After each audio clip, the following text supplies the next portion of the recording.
Namaste students, I welcome you all in Anupama classes through YouTube channel. Students, today we will read liberalization under new economic policy.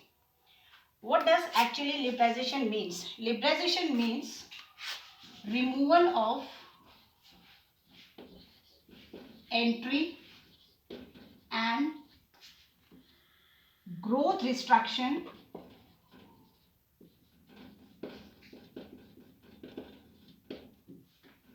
on private sector. It also means reducing the role of government and giving greater autonomy to private sector, right? To invest or to give a competitive or to provide a competitive environment. Or you can also say liberalization means to unlock the economic potential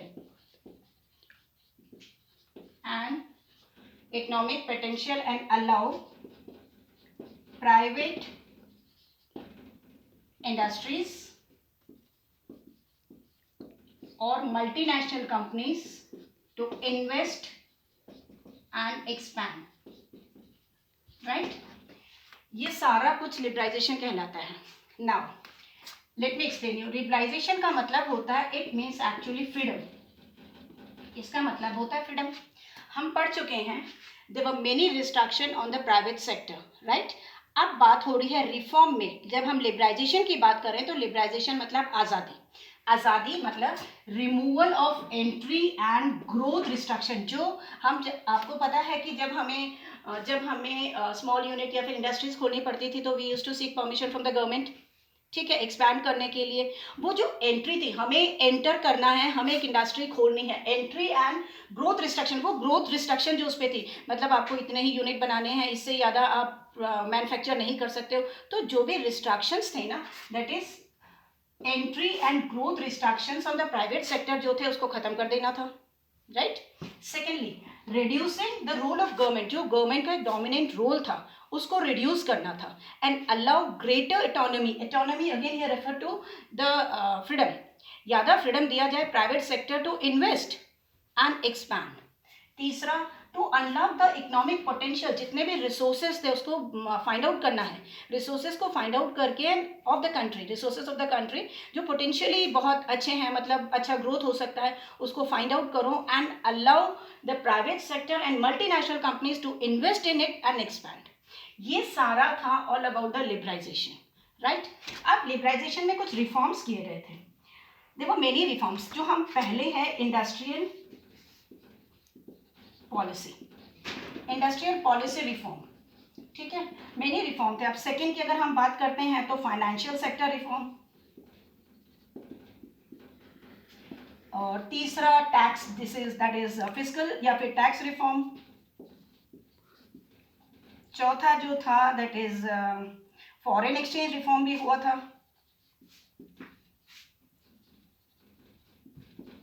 reform and then trade and restriction policy reform. ये सब जो भी reform थे ना, policy reform, ये सारे reforms were under the liberalisation. ये सारे इंडिविजुअली हम पढ़ेंगे. आज जो हम पढ़ने वाले हैं वो है industrial policy reform.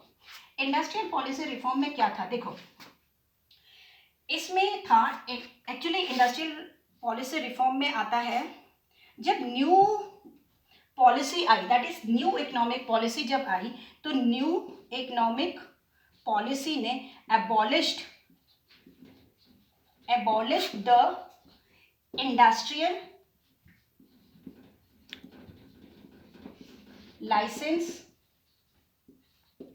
Licensing policy. अब ये क्या थी, जब न्यू इकोनॉमिक पॉलिसी आई तो उसने जो हमारी पुरानी इंडस्ट्रियल लाइसेंसिंग पॉलिसी थी उसको ख़त्म कर दिया. ठीक है, अब इसका क्या मतलब होता है, इसका this means that leaving 3 industries, जैसे हम बात करते हैं डिफेंस की, या हम बात करते हैं atomic energy generation, atomic energy generation, या फिर हम बात करते हैं इंडस्ट्रियल एक्सप्लोसिव की यूनिट्स, इन तीनों को छोड़कर बाकी सारी प्राइवेट हो गई यूनिट्स, राइट। तो जो लाइसेंस की जरूरत पड़ती थी वो सिर्फ इन तीनों को पड़ती थी, लाइसेंस की जरूरत इन तीनों को पड़ती थी, उसके बाद लाइसेंस की बाकी यूनिट्स में लाइसेंस की जरूरत नहीं पड़ती थी। और अगर हम एटॉमिक, हाँ, और भी देखो तो हम देखते हैं एक और, जो हमारी हम बात करते हैं एबॉलिश इंडस्ट्रीज लाइसेंसिंग हो गई थी, और जो हमारी एक यूनिट को सेटअप करना है, तो सेटअप ऑफ यूनिट सेटअप करना है, या फिर यूनिट को एक्सपांड करना है, या यूनिट को हमें डाइवर्सिफिकेशन करना है, ये सारी चीजें के लिए we need to have permission, मतलब इन सब के लिए हमें परमिशन या फिर हमें लाइसेंस की जरूरत पड़ती थी, राइट। अब यूनिट को सेटअप करने के लिए, इंडस्ट्री को सेटअप करने के लिए, एक्सपैंड करने के लिए, डाइवर्सिफिकेशन करने के लिए हमें कोई लाइसेंस की जरूरत नहीं पड़ी। इस रिफॉर्म में ये किया गया कि जो इकोनॉमिक जो पॉलिसी थी, जो industrial policy, that is industrial licence policy थी, वो एकदम खत्म हो गई, राइट। सेकेंड जो रिफॉर्म इसमें किया गया था, role of reducing the role of government, reducing the role of government। अब ये क्या था, reducing the role of the government था ना, वो बहुत कम कर दिया गया। Initially there was 17 units, 17 public enterprises, मतलब पब्लिक और फिर गवर्नमेंट यूनिट्स जो 17 थी उसको कम करके 3 कर दिया गया था, मतलब reducing the role of government, government का रोल कम हो गया था, एंड अब ज्यादा role were given to the private sector. From 17 unit, ये कौन सी थी, government unit, and they were reduce to 3, अब सिर्फ 3 यूनिट रह गई थी, राइट। अब वो 3 यूनिट कौन कौन सी थी, गवर्नमेंट जो गवर्नमेंट के कंट्रोल में थी, वो हम बात करते हैं रेलवेज की, रेलवेज वेर अंडर गवर्नमेंट, या फिर हम बात करते हैं डिफेंस इक्विपमेंट की, और या फिर हम बात करते हैं एटॉमिक एनर्जी। अब सिर्फ यही गवर्नमेंट के कंट्रोल में रह गई थी, right. Third, D reservation under small scale industries. अब ये क्या था, डी रिजर्वेशन, देखो रिजर्वेशन का मतलब कुछ रिजर्व कर रखा हो। हम बात कर रहे हैं स्मॉल स्केल इंडस्ट्रीज के, स्मॉल स्केल इंडस्ट्रीज में ऐसा था कि स्मॉल स्केल इंडस्ट्रीज सिर्फ इतना ही बना पाएगी according to the capability of their machine, इतना ही बना पाएगी, इससे ज़्यादा वो नहीं बनाएगी, ठीक है। तो जो रिजर्वेशन था ना, और यही प्रोडक्ट बनाएगी, तो वो जो रिजर्व कर दिया गया था फॉर स्मॉल स्केल इंडस्ट्रीज वो हटा दिया गया, दैट इज डी रिजर्वेशन, ठीक है, वो अब हटा दिया गया था। अब वो प्रोडक्ट जो स्मॉल स्केल जो लार्ज स्केल इंडस्ट्रीज बनाती थी, अब वो स्मॉल स्केल इंडस्ट्रीज भी बनाएगी, डी रिजर्व कर दिया गया, मतलब मेनी मोर प्रोडक्ट्स थे जो ऐड कर दिए गए थे in the small scale industries, right. और क्या था, और इसमें जो कैपिटल लगा था इनिशियली, जो कैपिटल इसमें यूज होता था, दैट वाज 25 लाख, हमने पढ़ा था, एंड वो बढ़ा के it was rupees 1 crore, 1 crore कर दिया गया था, राइट।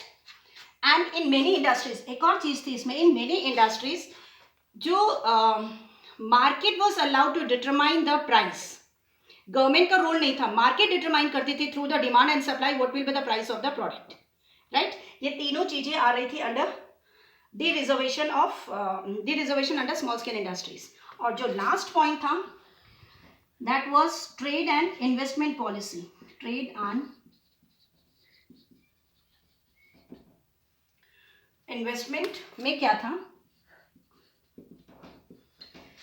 शुरू में हमने ये देखा था लार्ज स्केल इंडस्ट्री जो थी ना, लार्ज स्केल इंडस्ट्रीज को भी अगर सेटअप करना होता था, अगर उन्हें सेटअप करना है, उन्हें एक्सपैंड करना है, लार्ज स्केल इंडस्ट्रीज को डाइवर्सिफिकेशन करना है, मर्ज करना है, ये सब के कारण इन सब में they have to seek permission from the government. लेकिन अब जो रिस्ट्रिक्शन थे ना, ट्रेड एंड इन्वेस्टमेंट, आप पॉलिसी रिस्ट्रिक्शन भी बोल सकते हैं उसको,